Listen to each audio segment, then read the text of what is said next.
Premièrement, oser, parce que je crois qu'à un moment, il faut se dire on peut y arriver. Donc, oser penser que c'est possible, que c'est enthousiasmant. Je pense que si je devais dire un mot, je dirais oser. Déjà, en tant qu'entrepreneur, si on a un projet à porter, il faut le tenter, parce qu'il vaut mieux avoir des regrets que de passer à côté de sa vie. Ça c'est sûr. Et après, en tant que femme, on n'a pas moins de chance qu'un homme. Donc il faut, après c'est l'enthousiasme qu'on montre pour convaincre les banquiers, les clients, etc. Donc il faut oser. Surtout d'oser. D'oser faire, de ne pas avoir peur. Je crois que c'est les premiers mots qui me viennent. Il faut oser se jeter à l'eau, il ne faut pas avoir peur de l'échec. L'échec est inhérent à la réussite, donc c'est pas grave, ça fait partie de l'expérience, ça fait partie de la réussite. J'ai un mari aussi qui a été présent, voilà. Je crois qu'il faut être soutenu pour se lancer. Si on se lance seul, il faut avoir des amis sur lesquels se reposer, parce que quelquefois, quand ça ne marche pas, quand c'est difficile, quand on passe beaucoup d'heures, on a besoin de vider à un moment donné son sac, il faut pouvoir parler à quelqu'un.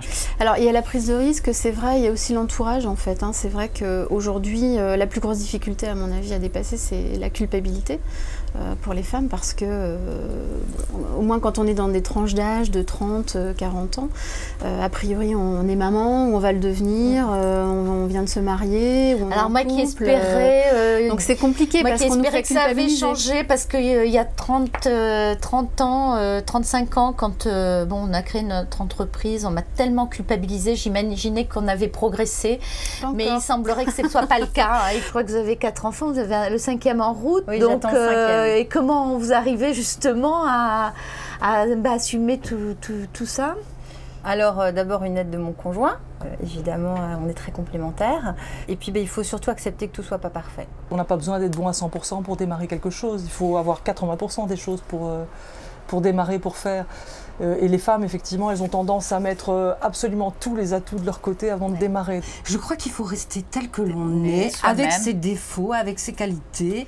Et ses incompétences, voilà aussi, il faut le dire, ça je ne sais pas faire, et point, un homme le fera beaucoup plus facilement qu'une femme. Si on commence à faire des tas d'études de marché, on ne fait plus rien. Il me semble que c'est ça, je l'ai vu dans des gens qui voulaient monter des entreprises, qui faisaient des business plans, des tas de choses. En fait, après, ils ont peur, ils font rien. Je crois qu'il faut une petite dose de folie pour se lancer et croire en sa bonne étoile, sentir les choses. Bon, c'est sûr, on avait fait des calculs, etc., mais il y a quand même une grosse part de pari. Les conseils qu'on peut donner, c'est les mêmes que pour un homme, c'est-à-dire, c'est vrai que c'est mieux de ne pas tout prévoir, parce que souvent, quand on prévoit trop, après, on n'y va plus.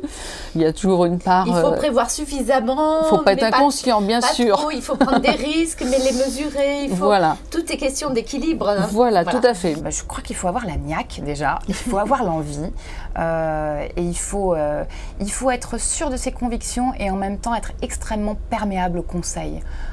Moi, comme je dis, j'ai énormément appris, je continue à apprendre tous les jours, et quand je vois des bons exemples autour de moi, je n'hésite pas à analyser comment ça fonctionne pour en retirer le meilleur. Voilà. La personne doit s'entourer extrêmement bien, que ce soit d'avocats, de comptables, etc., pour comprendre l'ensemble du fonctionnement de sa société, parce que tous les mois on a des comptes à rendre aux banquiers, aux salariés, etc.